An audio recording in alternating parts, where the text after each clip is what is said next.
नमस्कार, मैं मुकेश पंडित।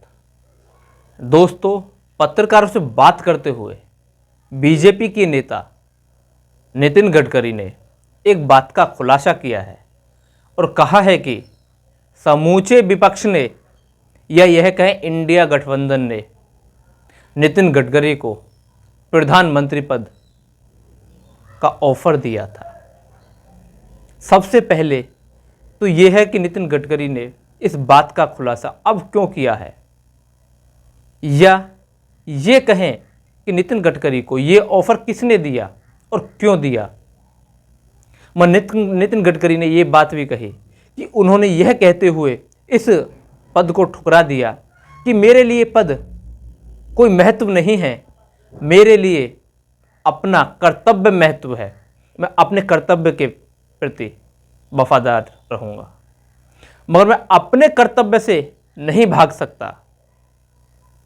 सबसे बड़ी बात ये निकलकर सामने आ रही है कि विपक्ष को ऐसा क्यों लगा कि वो नरेंद्र मोदी को छोड़ के नितिन गडकरी को सपोर्ट कर रहे हैं, या नितिन गडकरी को क्या वो झेल सकते हैं। क्या रीज़न है कि वो नरेंद्र मोदी व अमित शाह को भगाना चाहते हैं। क्या वो मोदी की अपेक्षा नितिन गडकरी को सॉफ्ट मानते हैं, क्या रीज़न है। और सबसे बड़ी बात ये कि विपक्ष की तरफ से नितिन गडकरी को प्रधानमंत्री पद का ऑफर किसने दिया। सबसे बड़ी बात तो ये है कि विपक्ष की तरफ से क्या ये ऑफर राहुल गांधी ने दिया, या राहुल गांधी के किसी करीबी ने नितिन गडकरी तक ये मैसेज या संदेश पहुंचाया।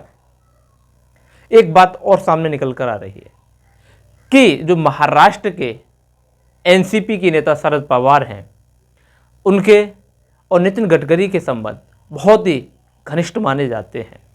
और ये भी बात कई बार निकल के सामने आई है कि नितिन गडकरी ने ये कहा है कि शरद पवार उनके राजनीतिक के गुरु हैं, और शरद पवार भी नितिन गडकरी कई बार तारीफ भी कर चुके हैं। क्या ये मैसेज, ये संदेश शरद पवार के द्वारा नितिन गडकरी तक पहुंचाया गया। ऐसा ही क्यों कि विपक्ष नितिन गडकरी को इतना सपोर्ट कर रहा है। और कई बार राहुल गांधी भी नितिन गडकरी की तारीफ कर चुके हैं, सोनिया गांधी ने भी जल्दी में नितिन गडकरी की तारीफ की थी। वहीं नितिन गडकरी का किसी से भी कोई संपर्क खराब नहीं है, या किसी से कैसा भी कोई विवाद नहीं है। वो नितिन गडकरी विपक्ष हो या सत्ता पक्ष हो, सभी से संपर्क अच्छे बने हुए हैं। क्या नितिन गडकरी को प्रधानमंत्री बनने के लिए 30 से 40 एमपीओ का जुगाड़ करना था, या फिर ये जो पेच है क्यों फंसा हुआ है। बीजेपी 240, वहीं इंडिया गठबंधन टोटल 237 पर था, और लगभग 53 के आसपास एनडीए के अदर सहयोगी थे, बीजेपी के जो अदर सहयोगी हैं। क्या नितिन गडकरी के नाम पर नीतीश बाबू और चंद्रबाबू नायडू भी सहमत हो जाते। क्या नीतीश से और चंद्रबाबू नायडू से संपर्क अच्छे हैं। इन सबको देखते हुए एक बात और सामने निकल कर आ रही है। ये जो बात 100 दिन के कार्यकाल के बाद मोदी के 3.0 का जो कार्यकाल है, तो तीसरा कार्यकाल है, उसके 100 दिन पूरा होने के बाद नितिन गडकरी ने अभी क्यों कही ये बात। ऐसा क्या है कि जो नितिन गडकरी ये बात अब कह रहे हैं, या फिर ये नितिन गडकरी के लिए कहना उचित है, या अब समय आ गया है। कहते हैं कि कभी कभी कोई बातें समय के हिसाब पर कही जाती हैं, या नितिन गडकरी को ये समय उचित लगा जो ये बात सामने रखी, या फिर यह कहें कि नवंबर में चारों राज्यों का रिजल्ट आने वाला है, या फिर ये कहें कि ये सेमीफाइनल है, कि अगर चारों राज्यों में जो स्थिति है, अगर उसी स्थिति के हिसाब से बीजेपी अगर चुनाव हारती है, तो क्या गुजरात लॉबी दिल्ली छोड़कर जा सकती है। यह संघ ये गुजरात लॉबी को हटा सकता है, कहेगा कि आपका समय पूरा हो चुका है, या आपके कार्यकाल में बीजेपी डाउन जा रही है। या फिर ये कहें कि मोदी जी ने जो एक गाइडलाइंस जो तैयार की थी बीजेपी में कि 75 वर्ष तक का, क्या वो मोदी जी 75 वर्ष के होने के बाद क्या मोदी जी को भी उसी नियम के द्वारा या उसी कानून के तहत जो मोदी जी ने लागू किया है बीजेपी पर, जो नियम बनाया है, क्या उसी के माध्यम से मोदी जी को बाहर किया जाएगा या उनकी प्रधानमंत्री पद की कुर्सी उनके हाथ से चली जाएगी? वहीं इन सबको देखते हुए नितिन गडकरी ये भी कह रहे हैं कि संघ या विपक्ष या बीजेपी में जो उनके समर्थक जो लोग हैं, उनको सबको मैसेज देना चाह रहे हैं कि इन चुनाव के नतीजों के बाद में कुछ भी हो सकता है, कभी भी सरकार गिर सकती है, विपक्ष भी मुझे सपोर्ट कर रहा है। नितिन गडकरी ये संदेश अपनी पार्टी में और संघ में देना चाहते हैं। क्या ये संदेश के द्वारा वो ये भी कह रहे हैं कि नवंबर में चारों राज्यों के नतीजे आ जाएंगे, उसके बाद में मोदी जी 75 के होने के साथ साथ उनको बाहर किया जाएगा? या फिर यहीं पर एक बात और सामने निकल कर आ रही है, क्या मोदी जी अमित शाह को सपोर्ट करेंगे या नितिन गडकरी को, या शिवराज सिंह चौहान या योगी आदित्यनाथ या फिर शिवराज सिंह चौहान? यह एक चीज सामने और आ रही है कि अगर मोदी जी अमित शाह को सपोर्ट करते हैं तो क्या संघ इस बात को मानेगा कि अमित शाह को सपोर्ट करेगा? नहीं, क्योंकि संघ जानता है और उसको पता है कि अमित शाह मोदी की कार्बन कॉपी है। जब वो ओरिजिनल कॉपी ही नहीं झेल पा रहे या एक्सेप्ट कर रहे, तो कार्बन कॉपी क्यों एक्सेप्ट करेंगे, क्यों स्वीकार करेंगे? क्योंकि संघ इसलिए परेशान है। संघ का मानना यह है कि कोई भी बीजेपी का लीडर हो सकता है, प्रधानमंत्री हो सकता है, मगर संगठन से बड़ा नहीं हो सकता। वही गुजरात लॉबी इस समय संगठन से ऊपर अपने आप को मान रही है या अपने आप को संगठन से ऊपर रख रही है। कि यही कारण है कि मोदी जी जल्द ही प्रधानमंत्री पद की कुर्सी छोड़ने वाले हैं या जबरदस्ती संघ हटाने वाला है। क्योंकि एक बात और है कि सभी लोग नितिन गडकरी को इतना क्यों सपोर्ट करते हैं? क्या वो सॉफ्ट हैं? क्या नितिन गडकरी अटल बिहारी वाजपेयी की तरह या उन्हीं के तरह राजनीति करते हैं या उन्हीं के नक्शे कदम पर चल रहे हैं? क्या नितिन गडकरी वहीं बीजेपी हो या नरेंद्र मोदी या अमित शाह, ये अधिकतर बांटने वाली राजनीति करते हैं, घृणा वाली राजनीति करते हैं। वहीं नितिन गडकरी सबको जोड़कर साथ रखकर चलने वाली राजनीति करते हैं। वो मुसलमान के घर भी जाते हैं, वो सिख के घर भी जाते हैं, ईसाई के भी जाते हैं और हिंदू के भी जाते हैं। वो हर जाति हर धर्म का सम्मान करते हैं और वो मुस्लिम से भी वोट मांगते हैं, सिख से भी, ईसाई से भी, और यहाँ तक भी देखा गया है कि उनके चुनाव में मुसलमान खुद उनके पोस्टर लगा रहे थे। क्या नितिन गडकरी इतने सॉफ्ट राजनीति करते हैं कि हर लोग, हर धर्म, हर जाति उन्हें सपोर्ट करता है?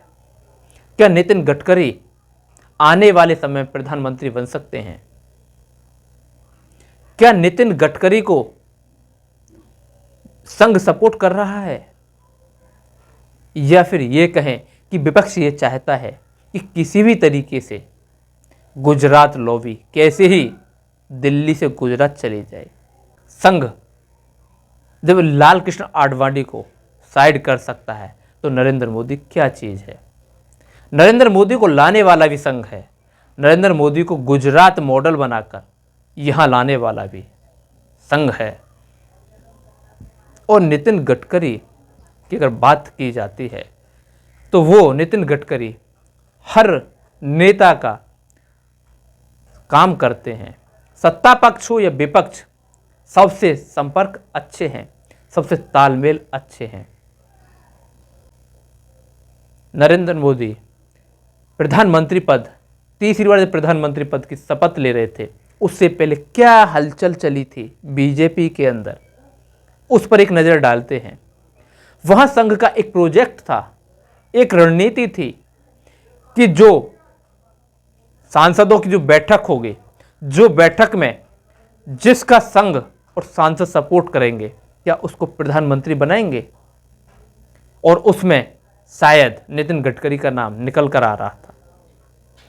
ये अंदर की जानकारी है। कुछ का मानना ये भी है कि उसमें एक बात और सामने निकल कर आ रही थी कि जिस तरीके से शिवराज सिंह को मध्य प्रदेश से लाकर दिल्ली लाया गया है, उधर नितिन गडकरी और शिवराज को उप प्रधानमंत्री पद दिए जाता, दो दो डिप्टी प्राइम मिनिस्टर रखे जाते।